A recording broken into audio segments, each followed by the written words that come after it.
todos, está no ar mais um Flyingcast, esse é o nosso 6º episódio, e hoje a gente vai fazer o nosso primeiro episódio com convidados. A gente vai falar um pouquinho de assunto um pouco mais sério, e espero que vocês aproveitem e escutem bem o que vai ser dito aqui. Eu tô aqui com o Lucas Medeiros, ele é estudante de arquitetura, ele estudou em Poznań University of Technology, na Polônia. Ele é pesquisador, ativista e integrante do Preto no Preto. E aí, Mr. Luke, como que você tá? Salve, salve, quebrada, tamo junto. Tô bem, cara, e você? Prazer estar aqui. Tô bem também. Também tô aqui com o Atena. Ele é estudante de engenharia mecânica, é produtor cultural, pesquisador em relações raciais e mobilizador político. Ele também faz parte do Preto no Preto ao lado do Lucas. E aí, Atena, como que você tá? Salve, salve, galera. Todo mundo que tá ouvindo a gente nesse podcast. Tamo meio que com frio, meio que com calor, meio tenso com essa situação de saúde e onda de manifestações também. Mas estamos caminhando aí. É nozes e manteigas.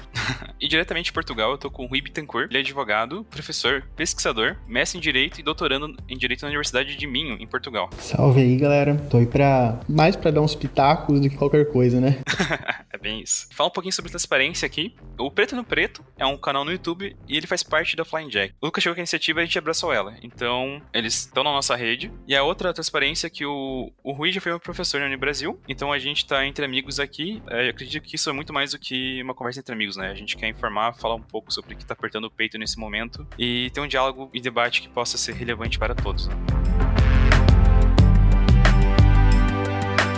Eu acredito que não é de hoje que todo mundo sente, eu não digo frustração, mas que sente esse tá entalado em várias pessoas, né? Tipo, tá entalado no peito, tá tendo aquele aperto. Eu acredito principalmente depois das eleições de 2018, tanto aqui quanto nos Estados Unidos, né? E no dia 25 de maio desse ano, a gente teve o assassinato do George Floyd, um policial nos Estados Unidos, que o asfixiou com seu joelho. E isso desencadeou uma enorme onda de protesto nos Estados Unidos e no mundo afora, né? E aqui no Brasil, alguns dias antes, a gente teve o caso do menino João Pedro, que foi morto pela polícia em sua própria casa, que está no meio da pandemia, e essa situação não melhora o que a gente tá vivendo, né? E pra piorar ainda, a gente teve uma marcha em Brasília, teve muitas semelhanças com a alt-right dos Estados Unidos e da Europa, né? E que fez com que houvesse protestos no Brasil, levantando novamente a bandeira antifascismo e apoiando o movimento dos Estados Unidos com o Black Lives Matter, né? Ou Vidas Negras Importam. Aí nessa semana, pra piorar ainda mais tudo que está acontecendo, como se a pandemia e toda a situação do Floyd, do João Pedro não fosse suficiente, a gente teve o caso do menino Miguel, que era filho de uma doméstica, que caiu do 9º andar de um prédio por negligência da patroa, né? Na quinta-feira,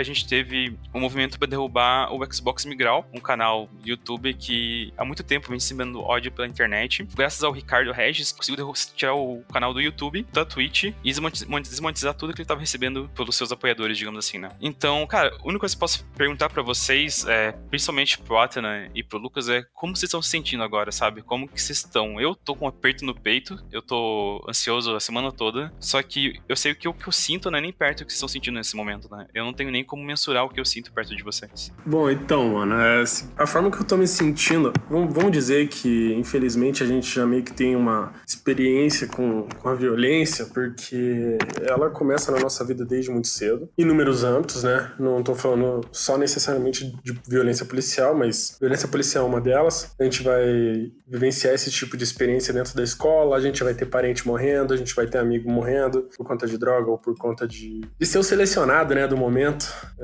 Tem muito disso. É muito triste pensar dessa forma, mas muitas vezes a gente não se comove mais pelo costume, sabe? Eu tinha falado até na nossa live, quando eu morava na Polônia, tinha uma menina que foi sequestrada. A cidade parou, cara, em Poznań lá, e tinha 700 mil habitantes, era uma cidade grande, a cidade parou, tinha outdoor dela em todos os cantos, e eu não conseguia entender o porquê que tava todo mundo tão vidrado naquilo. Tipo, depois que eu comecei a conversar com os poloneses, eu entendi que a minha realidade era lidar com pessoas que eram desaparecidas, era lidar com pessoas que eram assassinadas e que os crimes não seriam resolvidos. Então, isso dificultou o meu entendimento de ver aquela pessoa com o fator humanidade dela, assim, sabe? É meio desesperador a gente pensar dessa forma, mas quando eu assisti o vídeo é muito forte, né? Depois você assiste mais uma vez, mais uma, e daí você acaba se acostumando com a imagem, e daí ele já não é tão torturante assim. Mas, sinceramente, quando eu me deparei com a situação e vi que ele tinha morrido, né? No fim de tudo, dá aquele nó na garganta, assim, de você falar, puta que pariu, cara, mais um, foi fazer o quê? E você se sente muito impotente. Eu, pelo menos, me sinto muito impotente. De não conseguir estar acessando a pessoa, né? De não conseguir estar acessando a humanidade da pessoa, né? Não sei. Então, Já da minha parte, eu considero que eu senti estranhamente culpa, né? No sentido de, tipo, poxa vida, né? Se tem tanta atrocidade no mundo e a gente convive com essas atrocidades no mundo, como que a gente permite que essas atrocidades continuem acontecendo?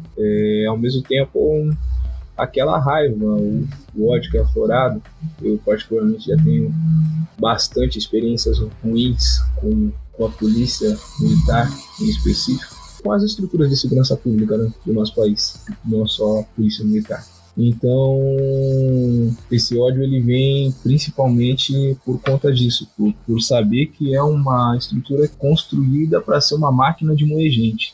Se a gente não está sendo constantemente preso por motivos ínfimos, a gente está sendo assassinado e desconsiderado os nossos assassinatos também pelos mesmos motivos que levam a gente a ser preso e isso ser naturalizado. E aí é isso, isso que o Pedro acabou de comentar, a gente está o tempo todo tão exposto à violência, a tanta coisa que é ruim, que aí quando acontece uma atrocidade um pouco maior, a gente já está até blindado de certa forma para que não impressionar a gente. Não impressionar, na verdade, né? Já naturalizou a violência. Porque, veja, teve que, no exemplo do Brasil, quando a gente compara as mobilizações do Brasil em relação às mobilizações no exterior, a gente teve que esperar os Estados Unidos dizer, poxa vida, esse país, por conta dessa estrutura que é proto-fascista, está matando pessoas e essas pessoas não podem morrer. A gente, enquanto população, enquanto cidadão comum, a gente dificilmente consegue considerar as pautas que são trazidas pela população negra daqui, pelos grupos de movimento negro sociais, né, organizados daqui, como sérios também, como aconteceu lá nos Estados Unidos. É essa falta de organização que faz gerar aquela raiva, ao mesmo tempo culpa, no sentido de permissividade que a gente tem em relação a tanta atrocidade que vem acontecendo, sabe? O sentimento que impera da minha parte acabam sendo esses. Imagina.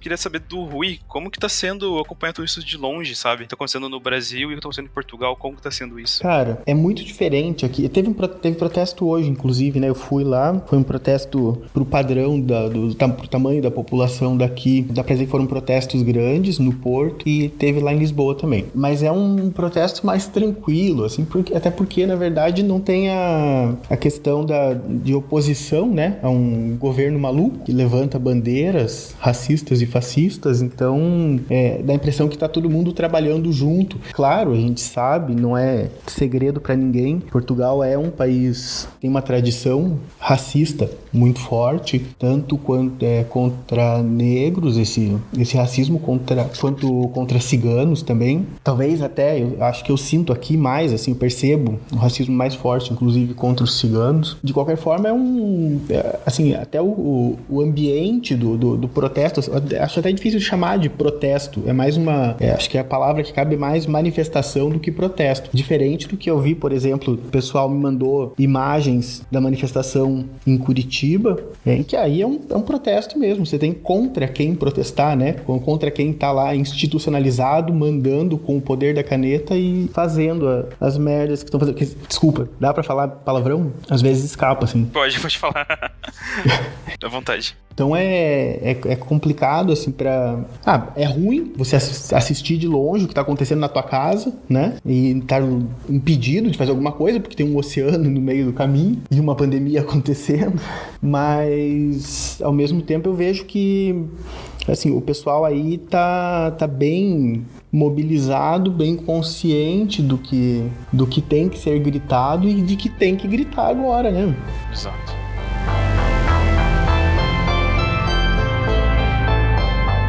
Eu vou colocar uma pergunta que o Thiago colocou aqui, que eu acho que vocês podem responder. E a gente pode tentar contextualizar também com a relação no Brasil. Ele perguntou aqui: na história americana tem décadas de violência, tanto por civis quanto por policiais. Mas por que dessa vez foi diferente? Então, no meu ponto de vista, é por conta de que ele foi gravado e porque a gente vive numa era onde o conteúdo é passado de forma muito rápida. Então, virar um viral, uma Salha lá na nossa página, na página dele, postou um vídeo sem querer e deu 35 mil visualizações, tá ligado? E não foi assassinato de ninguém. Então, você imagina o que é pra tua comunidade, você tá gravando assassinato de um irmão teu, tá ligado? Tipo, a galera pirou o cabeção total, mano. Então eu imagino que assim, igual o Smith, acho que fala isso, né? Que o racismo, ele não tá diferente, ele só tá sendo gravado. Hoje em dia, todo mundo é um pouco jornalista. A gente tem a opção de conseguir fazer qualquer coisa virar notícia no mundo inteiro e essa é a prova disso, tá ligado? Ninguém esperava que em 2020, nem em 2030, nem em 2100, a pauta racismo fosse entrar como a principal em todos os jornais do mundo, tá ligado? Na Palestina teve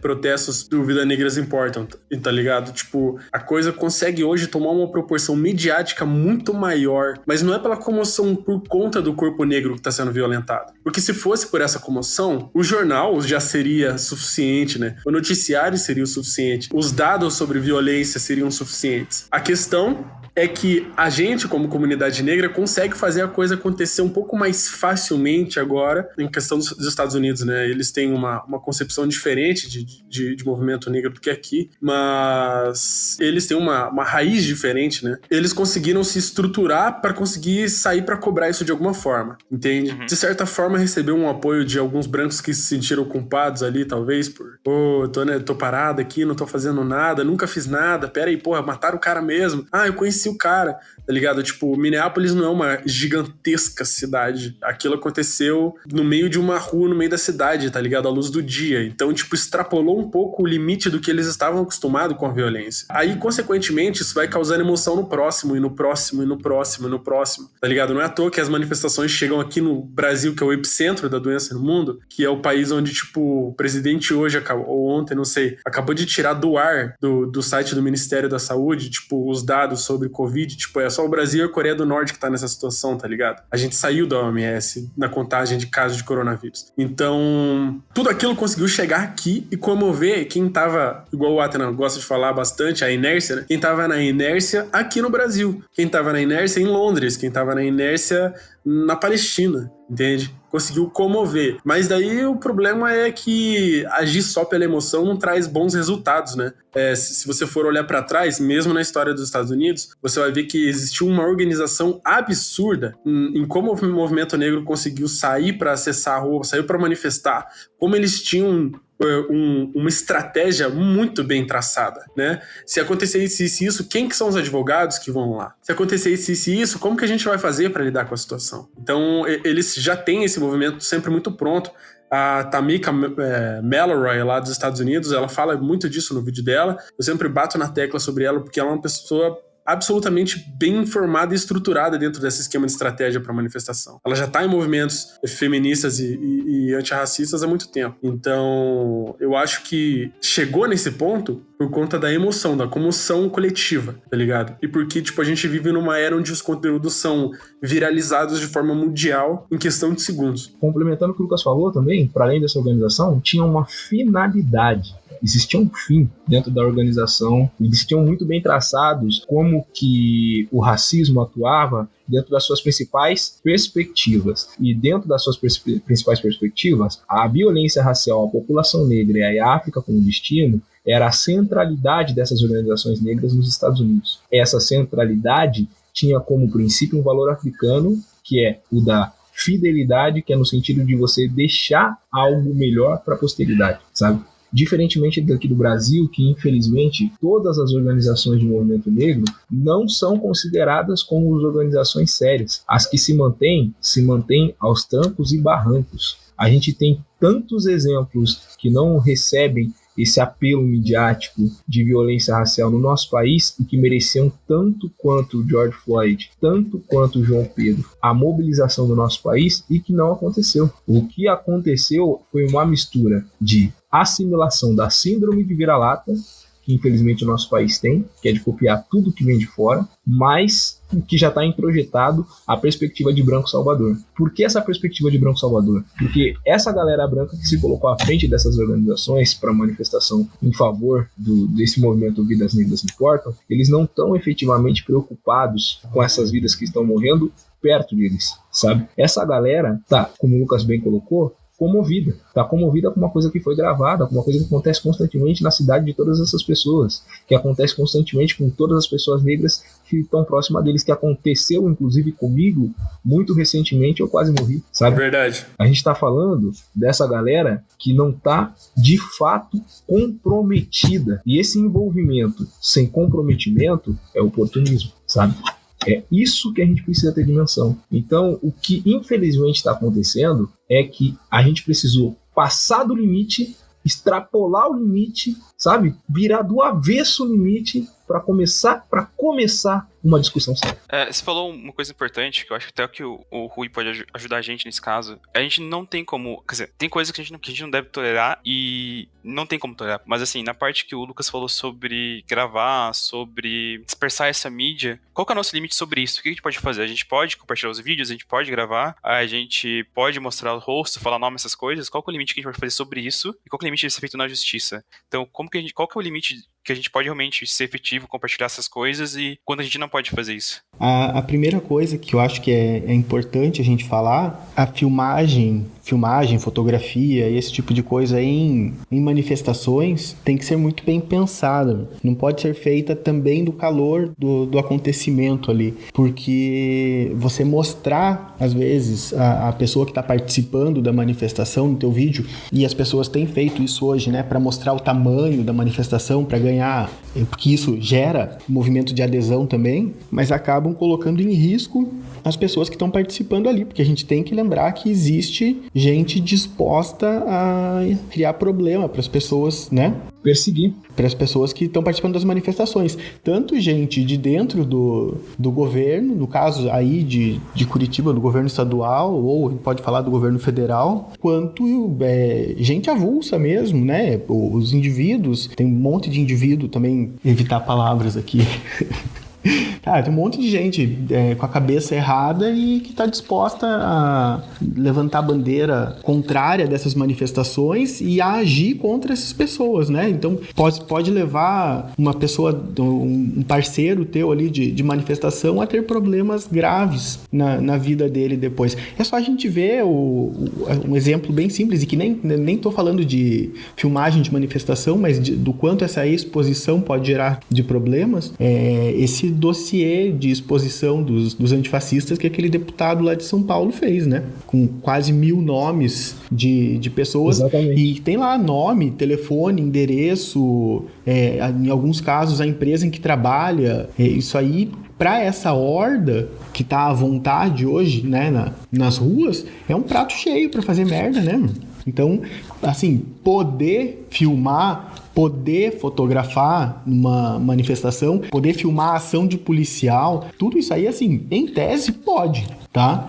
O que você vai fazer com essa filmagem depois é que você tem que pensar. Concordo plenamente com o que o professor Rui acabou de colocar. Pelo seguinte, é isso. A falta de organização leva a cometer esses erros que são um tiro no pé das mobilizações no nosso país. A galera quer postar foto no Instagram para parecer bonito, para pagar de revolucionário, achando que tá vivendo uma malhação, uma novela, né, uma série que gosta de assistir, bancando o herói. E não é isso que tá acontecendo. Isso precisa muito mais compromisso e responsabilidade do que simples e unicamente ter várias curtidas nas redes sociais. Que é o que o professor acabou de colocar. As pessoas estão usando as imagens dessa forma, no sentido de autopromoção, de massagem do próprio ego, o que é uma merda para colaboração, para massificação de uma discussão séria que precisa acontecer. Aquilo que vocês estavam falando antes, o pessoal agir pela comoção, né? Exatamente. Aí isso acontece, por exemplo, acontece com a imprensa, que fica perdida. Foi o caso lá da Globo News, fazer um painel sobre racismo com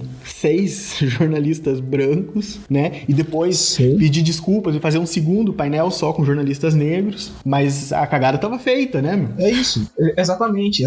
Daí, tipo assim, né? Essas pessoas brancas querem se colocar como colaboradoras dessa discussão, mas esse se colocar como colaboradora é que nem pagar indulgência pra pecador, sabe? Tipo, putz, eu pequei, agora deixa eu mostrar aqui que eu também sei fazer certo, que é pra eu ir pro céu, sabe? Tipo, então isso não serve, isso não é efetivo, isso não acaba com o racismo. E aí, juntando com essa questão, de novo, né, de uso de imagem, com essa possibilidade de cooperação que o Luciano acabou de colocar, é o seguinte, como aconteceu com esse site, com esse canal do YouTube aí que foi denunciado, né? Existe, daí de novo, a necessidade de entender quais são as dinâmicas do racismo e como ele opera. Porque aí, quando a gente falou de assimilação da violência, do exemplo que eu citei agora no começo, que é essa necessidade do excesso da repetição para a gente se acostumar, para naturalizar e para aí depois isso passar batido, é o que constantemente acontece no nosso país, é o que constantemente precisa ser denunciado, como foi muito bem denunciado dessa forma. E aí que tá, o nosso olhar precisa estar constantemente treinado a buscar essas brechas. Um estudo de gamers negros norte-americanos também, eles denunciavam as facetas do racismo para internalizar corpos negros, pessoas negras como vilão. Quando o personagem, um personagem de um game, que ele precisa, que ele vai ser jogado a 2 ou 3, ele vai ser repetido dentro do mesmo espaço, para ele ser o vilão, ele é escurecido, sabe? A pele desse vilão é escurecida. Os traços desse vilão é enegrecido. Então, de novo, está associado que o que precisa ser derrotado é, de novo, o negro. E essa percepção, essa sensibilidade no olhar, não é uma coisa que vai vir do dia para a noite, que nem o fim do racismo. Não é uma coisa não é essas mobilizações do Black Lives Matter, infelizmente, que vão fazer com que o racismo acabe. Essas mobilizações, elas têm que ser vistas simples e unicamente como estratégia. E ser simples e unicamente como estratégia não é desmerecer a validade de uma mobilização com o impacto que esse movimento do Black Lives Matter está formando, sabe? É a gente entender a limitação dessa estratégia. É a gente entender até onde essa movimentação é efetiva, né? Uma coisa que o Watson comentou que eu acho que é bem importante é que eu acho que a gente pode até fazer um paralelo com o Covid-19, né? A gente se acostumou a ter essa violência nos jornais, noticiários, né? Tanto contra negros, contra gays, contra pessoas trans, sabe? Contra essas minorias, igual o Rui comentou sobre os ciganos, né? A gente se acostumou a ser só mais um morrendo, só mais um caso. Tanto que o pessoal comentou sobre a Covid, que ontem pra hoje morreu mais de 1.000 pessoas, e ninguém está se mobilizando contra isso. Então a gente se acostumou com essa violência de ser só mais um. E eu acho que isso que a gente precisa mudar, né? Entender que não é só mais um. É uma vida perdendo ali, que importa muito pra alguém e que pode fazer diferença no mundo, né? Sim. A gente poder, igual o Lucas falou, a gente poder gravar isso e compartilhar isso, mostra que realmente tá acontecendo em todos os momentos e não deveria acontecer. Exato. E sobre isso, eu queria até fazer uma pergunta que eu acho que... sobre organização, no caso. São duas perguntas separadas. Eu acho que eu queria estabelecer a primeira pergunta e depois a segunda, né? A primeira é, a gente tá tendo não só nos protestos, mas no dia a dia a gente convive com isso, que é a violência policial. O que a gente pode fazer com isso? O que a gente pode reagir? A gente pode fazer igual feito no caso do Lloyd, gravar e compartilhar e pedir que seja alguma coisa feita. A gente pode entrar pelas vias de fato, que é interferir na ação, ou a gente fica pra trás e depois entra pela parte legal. Como que a gente pode agir nessa parte? Mais ou menos o mesmo caminho da resposta anterior. Tem coisas que você poderia fazer? Tem coisas que você poderia fazer. Mas não me parece, pelo menos, prudente você tomar alguma atitude na hora, né, vendo, a não ser óbvio, no caso, vamos pegar o caso exemplo que a gente tá aí, né, do Floyd. Ali eu acho que era uma situação tão maluca, pelo que a gente vê no vídeo, tão surreal quase, né? A gente vê até uma certa cara de sadismo do policial que tá em cima dele. Porra, numa hora dessas, eu acho que daí você não pensa em consequência jurídica, você não pensa em nada, você faz alguma coisa. O que vale é uma humanidade ali, né? Exatamente. Empatia. Juridicamente, eles são autoridade, né? Em tese, e entre muitas aspas aqui, a nossa sociedade entende que o que o cara tá fazendo naquela ação é o certo. É certo? Não. Óbvio que não é certo, né? É óbvio que desde, na verdade, a seleção das condutas que vão ser criminalizadas pela sociedade até quem vai ser punido por essas condutas, porque a gente vê vários tipos de pessoas cometendo as mesmas condutas e só algumas sendo punidas, né? Mas desde a seleção de quais são as condutas condutas que vão ser consideradas crimes, tudo isso aí é uma construção que é feita com base num modelo de sociedade que a gente escolheu, ou que alguém escolheu pra gente, né? Que é esse modelo capitalista de competição e esse tipo de coisa. Isso leva a essa estrutura que a gente tem hoje aí. Aí o que você faz? Você vê o policial dando porrada num cara na rua, né? Beleza, como eu disse, como ser humano, ali na hora, você vê que o cara tá passando do limite, você vai tentar fazer alguma coisa. Eu posso fazer alguma coisa? Eu posso. Que bonito. Chegar lá e falar, eu sou advogado, quero saber o que tá acontecendo aqui. Já tá errado, entende? Isso já tá errado. Eu poder fazer essa pergunta pro policial porque eu sou advogado, o cara que tá passando na rua não poder fazer, já mostra uma estrutura torta da nossa sociedade. Aí você vai combater a estrutura inteira no braço? Não, né? Isso que é foda. Todo esse entendimento, ele tinha comentado ali, né, sobre a questão da gente ter essa lógica capitalista, de competitividade dentro da cidade. Eu vi uma foto de um protesto, acho que teve em Berlim ou Hamburgo, alguma coisa assim, lá na Alemanha.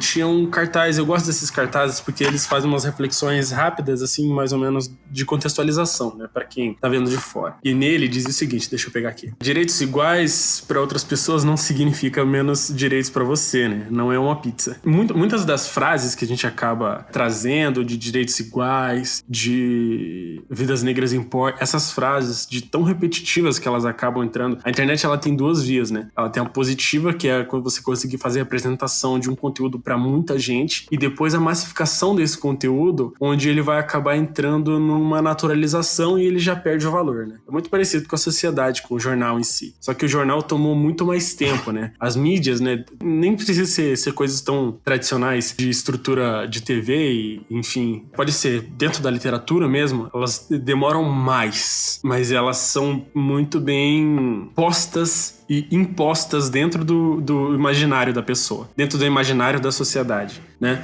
Então, a gente, dentro da literatura, como o Atena já falou, lá citou Monteiro Lobato, Renato Kell, enfim, que é o pai da eugenia aqui no Brasil, a gente vai ter essa massificação de uma elite, né, que tinha acesso à leitura, enfim, coisa do tipo, e depois da infância dessa elite, com Monteiro Lobato, aí a gente vai pra televisão, e na televisão a massificação de uma criação de um imaginário onde o negro é o corpo violento, é o corpo que você precisa, que o Atena fala também, ser contido na bala, é o corpo que precisa ser violentado para conseguir ser contido de alguma forma, porque são animalescos, né? Então se tira a humanidade dele aí também. E daí quando a gente tá na internet, a gente tem esses termos também modificados pela massificação, de tanto eles aparecerem, eles perdem o significado. Eles perdem o significado para quem tá falando o termo e para quem tá ouvindo o termo, para os racistas que estão consumindo aquilo. De tanto falar sobre LGBT, quando você escuta LGBT, já não linka mais isso com luta, você já não linka mais isso com um movimento importante. Você naturaliza aquilo como se fosse um grupinho de 5 pessoas ali que estão dando um rolê, fazendo baderna e falando sobre homossexualidade, sabe? A mesma coisa vai acontecer com o movimento feminista, vai acontecer com o movimento antirracista. O termo antirracista, vamos pegar ele, né? O termo antirracista, ele tá sendo muito recém-aplicado nessa lógica de massificação. Porque antes disso, era o movimento negro contra o racismo, né? Agora, você repaginou ele, que é uma coisa que normalmente vinha sempre linkado com o texto da Angela Davis, do livro, acho que Mulheres, Raça e Classe, que ela fala que não é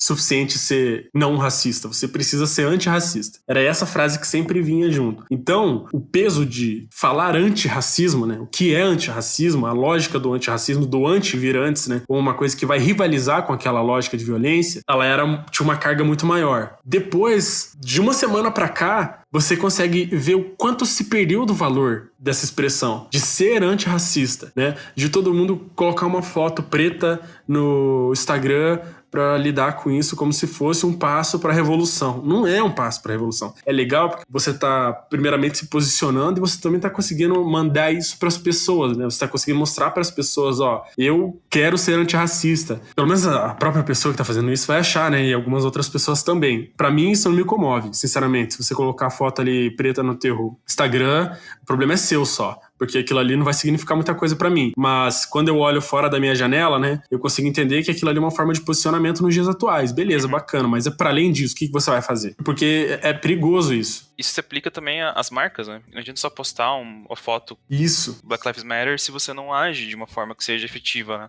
Se você não coloca negros na sua empresa, se você não coloca negros com cargos importantes, se você não toma atitudes quando acontece alguma coisa. Por exemplo, a gente tem caso YouTube postando fotinho, mas tem muitos canais que disseminam ódio, tinha canal nazista ganhando dinheiro no YouTube, tem YouTube é empresa uma porra, que... né, cara? YouTube é uma desgraça. Igual você falou, tem muita gente que coloca ali pra estar fazendo parte, mas que realmente não faz nada. Mas isso também é interessante pra se entender pessoas que querem fazer parte, mas não sabem como, talvez, né? Isso. Eu acho que, tipo, pessoas que talvez não saibam como se mobilizar ainda, né? Isso, é aí que tá. A gente tem que salientar e alimentar a prática do combate antirracista e não a propaganda do combate antirracista. E é isso que diferencia muito o processo de combate e organização para simples e unicamente a mobilização pontual para viralizar no momento de comoção coletiva e bem seletiva, inclusive. Então, tipo, eu queria voltar um pouquinho na pergunta que você voltou ali pro professor, para complementar aqui, tipo, dentro da pergunta, eu considero que todos esses meios que você colocou, eles precisam ser utilizados, sabe? Tipo, porque, obviamente, se uma pessoa vê uma situação que nem aconteceu com o George Floyd e vai tentar impedir,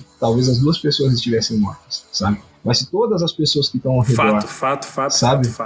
Mas se todas as pessoas que estão ao redor, que estão testemunhando aquela situação, começam a observar que tem alguma coisa estranha, poxa, aí a postura ia ser diferente, sabe? Porque você demonstrar que você não concorda com aquilo de maneira expressiva, essa mobilização da prática é o que precisa acontecer. A mobilização no momento da violência, no momento que a violência acontece. Essa mobilização, ela é muito mais importante do que qualquer manifestação, inclusive. E, tipo, se uma pessoa vai lá e grava, se uma pessoa vai lá e tenta conversar com um policial, se outra pessoa vai lá e, tipo, né? E o que uma pessoa branca pode fazer nesse sentido? Uma pessoa branca pode sim aproveitar desse privilégio, que é um privilégio, que de que uma outra pessoa branca vai pisar no freio em relação a você, quando se trata de violência racial, vai te considerar muito mais no sentido de ouvir o que é uma demanda dessa população negra no combate antirracista, é você também se apropriar no sentido de entender e ouvir o que essas pessoas negras estão dizendo, qual é a definição que elas dão e qual é a importância que elas dão e quais são as pautas que elas dão para serem tomadas como importantes, sabe?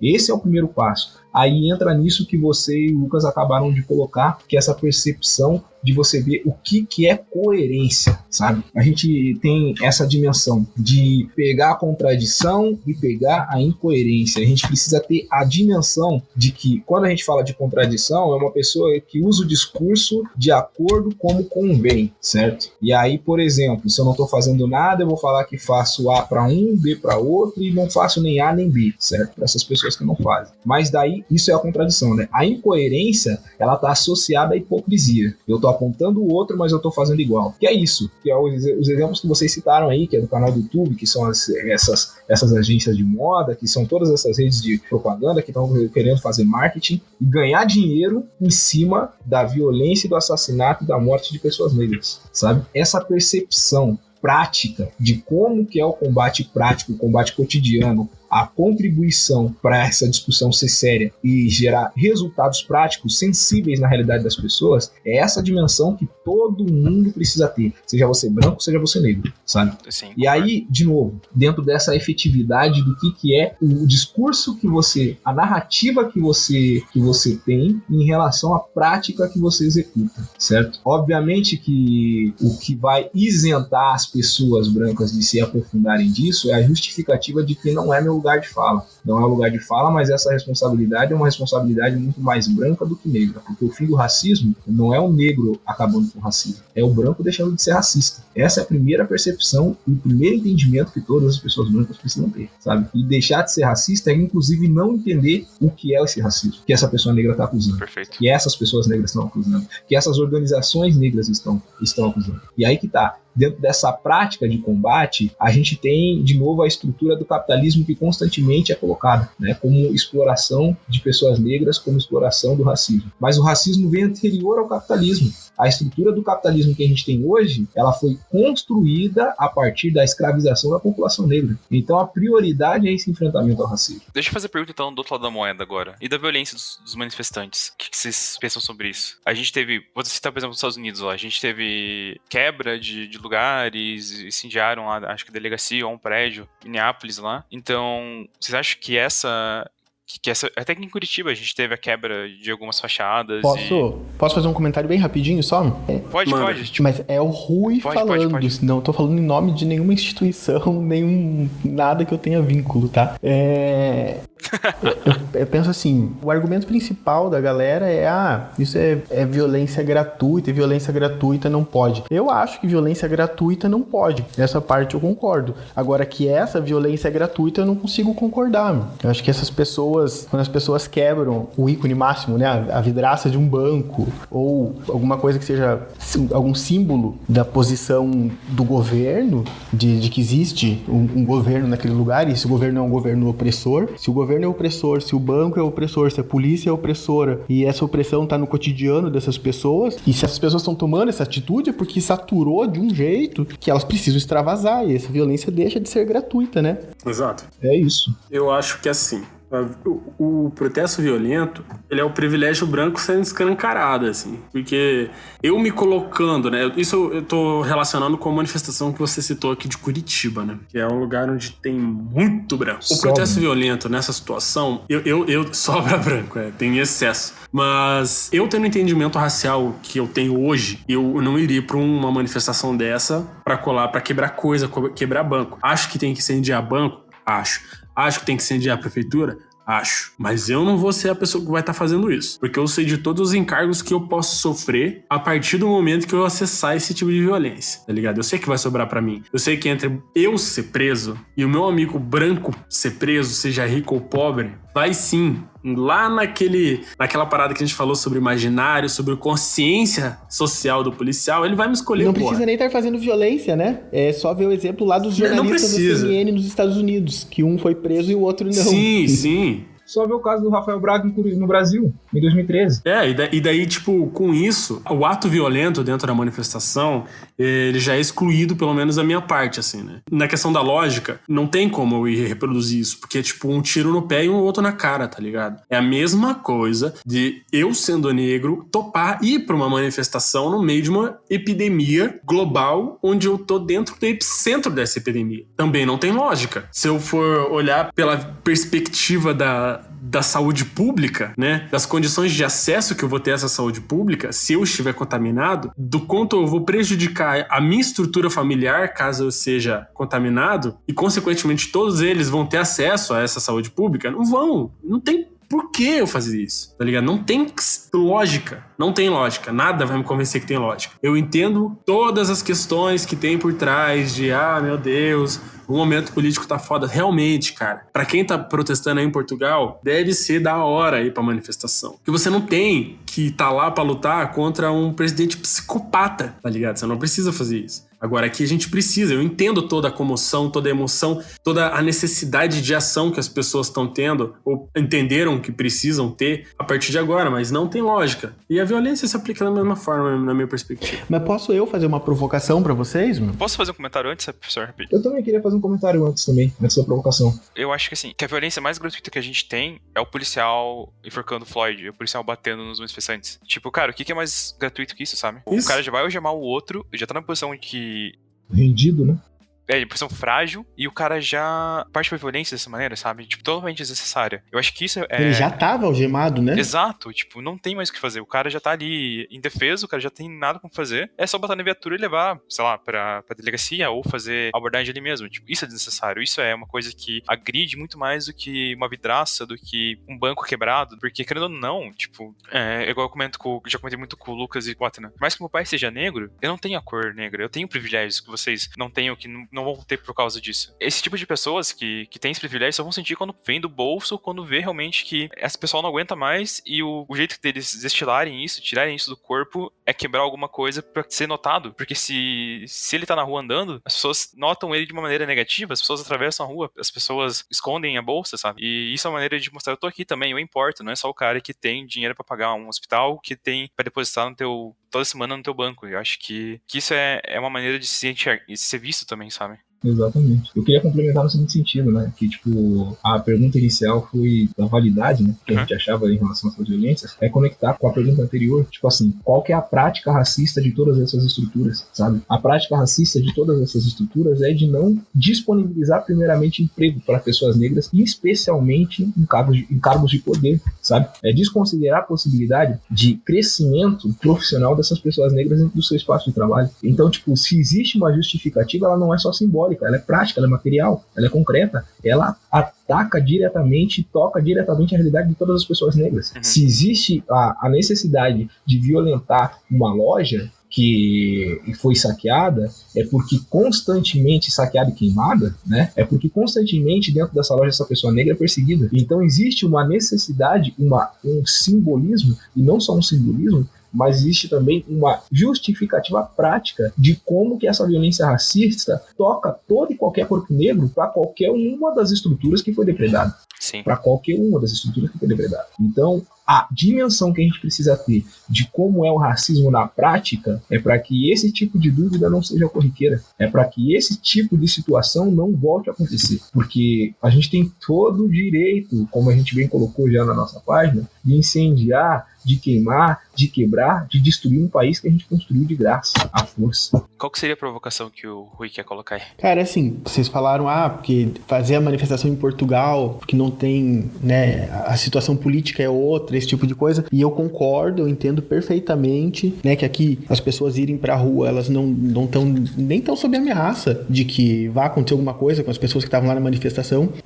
Aqui no Porto tinha, eu olhei em volta, a praça inteira, a manifestação foi na praça onde acontecem os eventos públicos na cidade sempre, tinha 2 policiais de um lado da rua e 2 policiais do outro, e tinha uma viatura meio afastada, assim, na esquina, que tinha mais uns 3. Era isso de policiamento que tinha por evento inteiro, tinha mais de 1.000 pessoas, né? Esses policiais não estavam lá pra fazer nada, eles estavam ali pra, se acontecer alguma coisa, se tiver algum tipo de problema dentro da manifestação, eles estão ali pra resolver, mas eles não estavam ali pra dar porrada em ninguém. É nítido que não é o objetivo, é diferente do que acontece aí. Aí a polícia chega pronta pro combate, ela provoca o combate muitas vezes. A gente sabe que o governo é um governo que incentiva esse tipo de ação. Aqui o governo é um governo socialista e que tem um discurso completamente ao contrário do que o governo daí tem. Não passo pano pro governo daqui também, porque eles também fazem um monte de cagada, mas nesse sentido é diferente, né?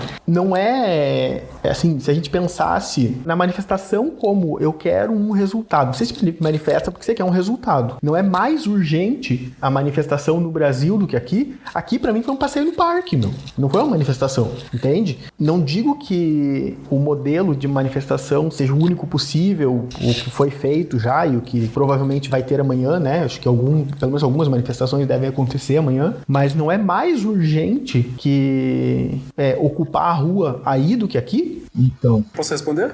manda ver, daí eu quero já complementar já.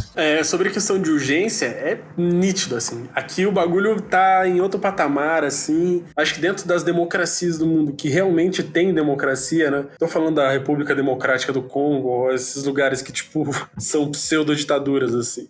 Ou ditaduras concretizadas, mas carregam outro nome político. Aqui, realmente, o estado de... A necessidade de ir pra rua, pra algum tipo de manifestação, ela é urgente. E eu entendo muito isso. Só que sempre deve ser levado em consideração o momento de saúde pública daqui, né? Eu imagino que se a gente não estivesse passando por uma epidemia, mesmo que os movimentos não estivessem sendo bem organizados,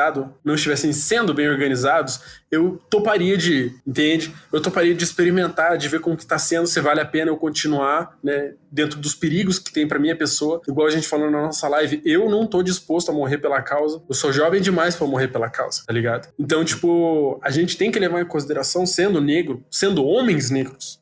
homens negros, que a gente é o primeiro a tomar a bala. Colocando isso na ponta do lápis, eu entendo a urgência. Colocando a Covid na ponta do lápis, entendo a urgência, mas não dá. Não tá valendo a pena, entende? Tipo, é o prato cheio pro Estado que quer me ver morto, tá ligado?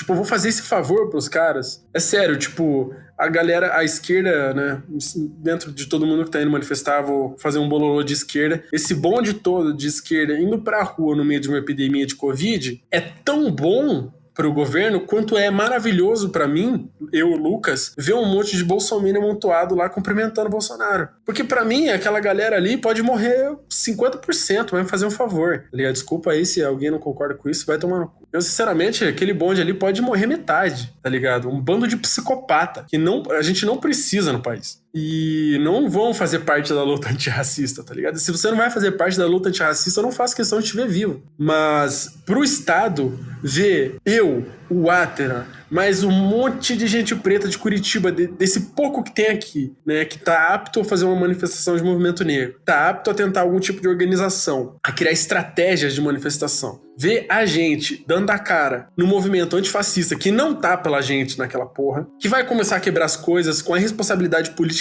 que eles têm e jogar tudo no nosso colo, igual eles fizeram aqui segunda-feira passada. Cara, pra isso é um... Desserviço. Né? É o crème de la crème pro governo, tá ligado? É um desserviço, na verdade. Sim. É um desserviço. Então, assim, acho que urgente tá desde 1530. Urgente tá desde que a primeira pessoa negra pisou nesse país. A gente já tá pra lá de urgente. E se em 520 anos a gente não conseguiu, com as manifestações de movimento negro organizado, com as organizações que têm a assertividade de implementar políticas públicas para a população negra, para que todas as pessoas negras sejam atingidas, não conseguiu fazer com que o racismo cesse no nosso país, não é a emoção que vai fazer isso acontecer, parar do dia para a noite. Então, se a gente está aqui há 520 anos e as organizações de movimento negro que conseguem ter a inserção, que conseguem ter a qualidade de inserir a discussão, de propor soluções para a população negra de maneira institucional, de maneira não institucional no país, não conseguiu acabar com o racismo até 2020, em 520 anos de país, não vai ser uma manifestação, uma mobilização surtada, emocionada, despreparada, desorganizada, cooptada, que vai fazer com que o racismo acabe do dia para a noite. É porque senão a gente cai no mesmo quesito que foi 2013, né? Isso. Exatamente, é isso. Isso. Exatamente, era nesse ponto que eu quero chegar. A falta de organização dos movimentos sociais de esquerda fez com que resultasse no impeachment da Dilma em 2016. E a falta de organização de 2016 devido ao medo e a falta de autocrítica dos movimentos sociais e da esquerda no nosso país resultou na eleição do Bolsonaro, né, nas eleições passadas para presidente. Sim. Então, tipo, o que precisa não é esse olhar, esse ar emocionado, nutrido, regado e movido pela culpa, pela irresponsabilidade, pela falta de comprometimento que todas essas organizações políticas têm todo esse tempo, sabe? O que a gente precisa é ter a nossa estratégia, é ter as nossas pautas, é ter o nosso povo construindo cotidianamente, continuamente e de maneira comprometida as nossas soluções. E se isso não for acontecer, então a gente não deve ir para a rua com ou sem corona, porque a solução de enfrentamento ao racismo, para que esse Estado, para que essa estrutura, para que esse mundo deixe de ser antirracista, para que esse Estado, para que essa estrutura, para esse mundo deixe de ser antifascista, precisa ter uma organização, um projeto para apresentar para essa população que é alvo dessa violência. E a gente não tem isso. A esquerda não tem isso porque não está comprometida com isso. Eu vou puxar o assunto. O Guilherme mandou uma pergunta que cai sobre isso que você falou agora. O Guilherme perguntou o seguinte: representação política em Brasília. O que vocês acham de partidos que representam os negros em Brasília? Há realmente uma pauta que é seguida ou se é utilizada como motivo para ganhar votos? E na opinião de vocês, qual seria uma boa forma de ampliar a participação negra na Câmara, no Senado ou em qualquer outra esfera política? Quer começar aí, Rui? Não, acho que essa é pra vocês, né, meu? Só pra gente? Acho que essa é mais pontual pra vocês, o esquema aí. Acho que sim, acho que vocês são... Eu aprendo, eu escuto e aprendo.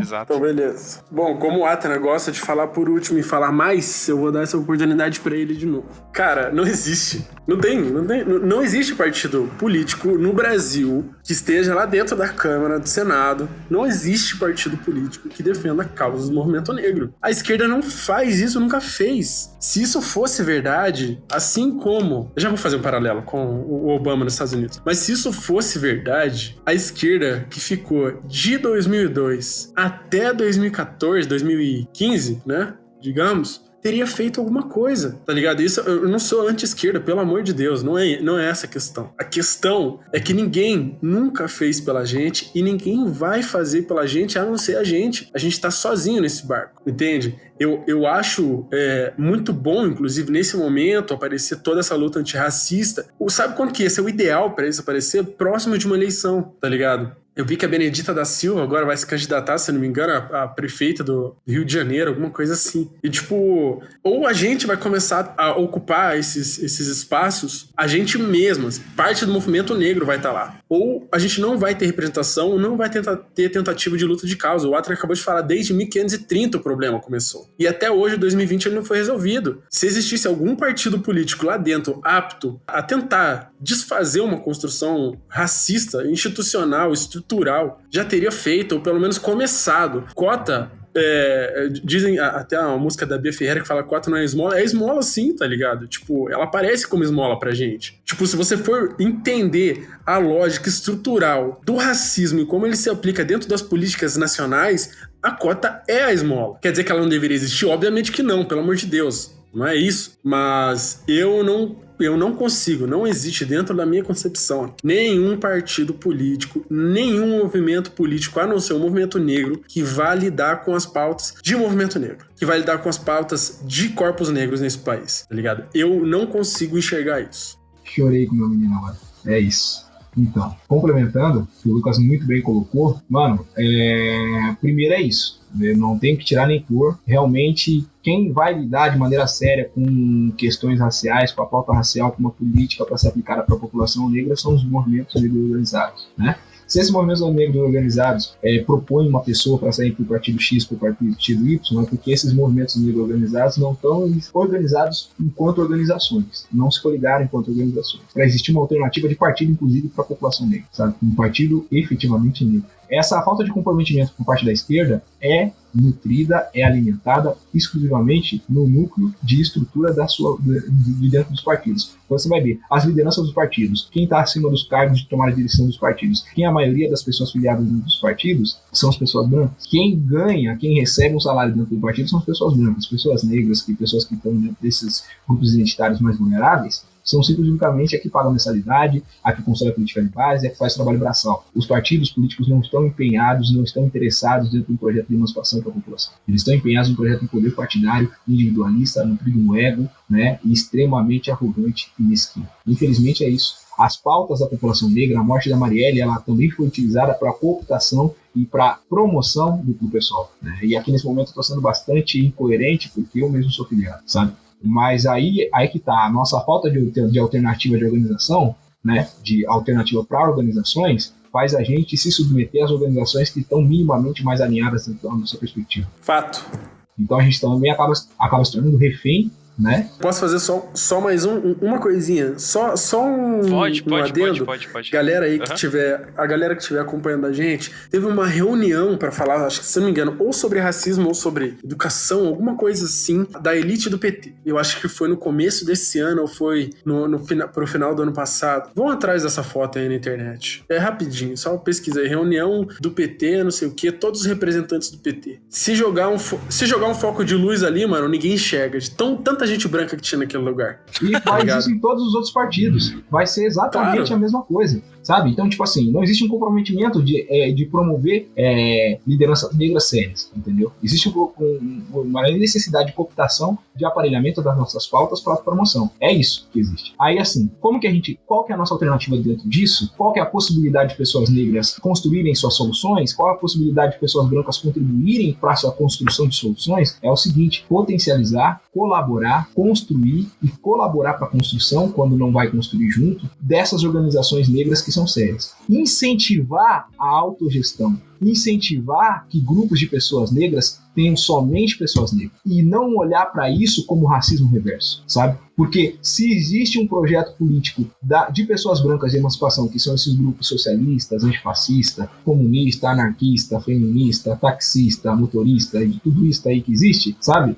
Essa prática branca, essa tentativa branca já está sendo executada. Então, ser contrário, achar ruim uma auto-organização negra, chamar isso de separatista, de sectarista, de racismo reverso, é tão racista quanto. sabe? Porque você não está querendo que a população negra construa suas soluções. E mais de não estar querendo, para além de não estar querendo, você não acredita na capacidade intelectual, de organização e de transformação por conta própria dessas pessoas negras. Então, de novo, você está desumanizando e desconsiderando a qualidade de todos esses grupos, de todas essas pessoas que constroem. Então, existe sim uma alternativa. A alternativa é o quê? Uma auto-organização negra. E essa auto-organização negra, ela não pode ser vista como um perigo para a população que seja branca, ela de esquerda ou de direita. Essa auto-organização negra, ela tem que ser incentivada e, inclusive, cooperada para a sua construção. E essa construção, por parte de pessoas brancas, todas as organizações, elas precisam de uma gestão financeira, de dinheiro para existir. Então, se existe a necessidade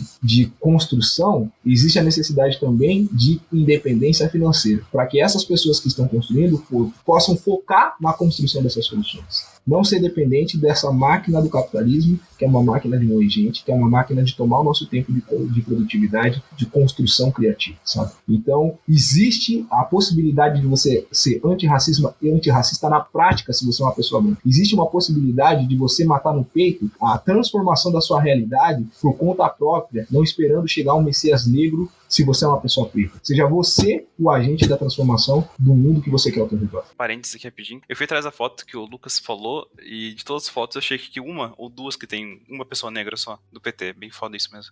Então é isso. Tipo, a gente tá falando de uma organização. A gente tá falando de uma organização partidária. Se a gente for ver todas as organizações partidárias, são assim. Se a gente for falar de todas as empresas no país que são ricas, é a mesma coisa. A gente não enxerga essas pessoas negras. Então, se a gente quer que o racismo deixe de existir, a gente precisa cooperar para o crescimento das organizações negras. Organizações negras que sejam políticas, que sejam empreendimentos, que sejam artistas, que sejam culturais, sabe? Então a gente precisa cooperar de fato para o crescimento pleno do desenvolvimento dessas organizações são negras comprometidas. É essa a nossa alternativa, a única possível. Rui, tem uma coisa pra comentar sobre isso? Não, eu acho que nesse tópico especificamente eu tenho que ouvir e aprender, né?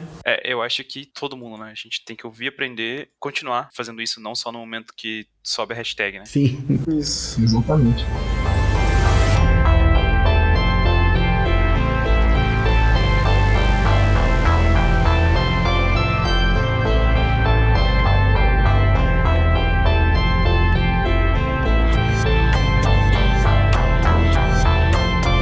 Falar assim que ultimamente a gente tem batido muito na tecla a gente se informar, né? A gente como movimento negro ler, buscar palestras grandes, bem estruturadas, revisões de livros, artigos para ler sobre, enfim, buscar todo tipo de fonte de conhecimento, opiniões que você vai curtir, opiniões que você não vai curtir, para conseguir desenvolver esse lado da análise, de compreensão do quão complexo pode ser um movimento negro aqui, das manifestações de movimento negro que já aconteceram, de todo mundo que veio antes da gente, que foi importante, às vezes seu avô, a sua avó pode ter sido muito importante. Então a gente tem batido muito na tecla lá no canal das pessoas se informarem. É muito importante. Para as pessoas brancas que estiverem acompanhando esse podcast, é a mesma coisa. A informação tá na internet, tá no Preto no Preto lá, inclusive pode assistir desde o primeiro vídeo que vocês vão aprender bastante. E vou tentar fazer um post aí com indicações de livros que dá pra gente começar a ler, pra conseguir entender,